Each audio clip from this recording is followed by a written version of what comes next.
जादुई जंगल में एक परी और उसका यूनिकॉर्न। कहीं बहुत दूर एक जंगल था जिसमें हर पेड़ पौधे, हर जानवर में कुछ खास था। जंगल का हर कोना प्राकृतिक सौंदर्य से भरा हुआ था।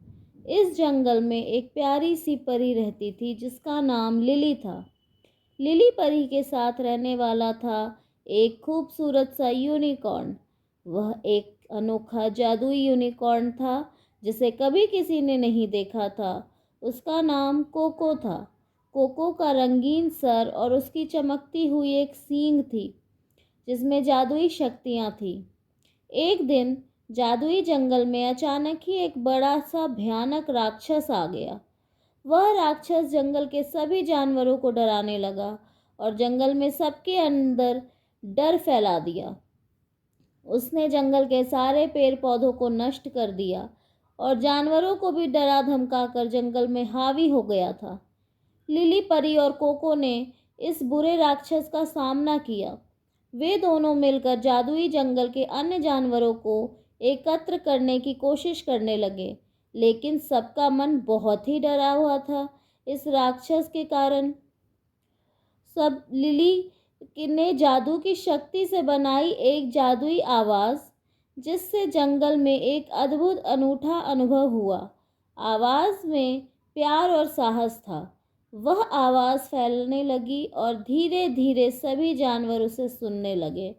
कोको ने लिली के साथ मिलकर राक्षस का मुकाबला किया और राक्षस को हरा दिया। फिर उन्होंने राक्षस को समझाया कि जंगल का हर जीव एक दूसरे के साथ रहकर ही खुशहाल और सुरक्षित महसूस कर सकता है। जंगल में राक्षस के दिल में भी अचानक से एक अजीब सी बदलाव हुई। उसने अपना बुरा स्वभाव छोड़ दिया और जंगल के सभी जानवरों से माफ़ी मांगी। उसने अब जंगल के सभी जानवरों की सहायता करने का वचन लिया। जादुई जंगल में फिर से खुशियों का माहौल बन गया। लिली परी और कोको ने साथ मिलकर जंगल को फिर से खुशहाली और अमन चैन की दिशा में ले जाने में सफलता पाई।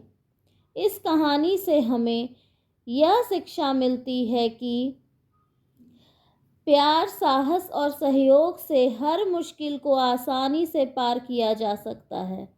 हमें हमेशा दूसरों की मदद करनी चाहिए और बुराई को अच्छाई में बदलने की कोशिश करनी चाहिए। तो इस प्रकार परी और उसका यूनिकॉर्न ने जंगल में प्यार और सद्भाव की मिसाल पेश की और सभी को एक साथ रहने की महत्ता समझाई। तो बच्चों, कैसी लगी ये कहानी? Bye bye.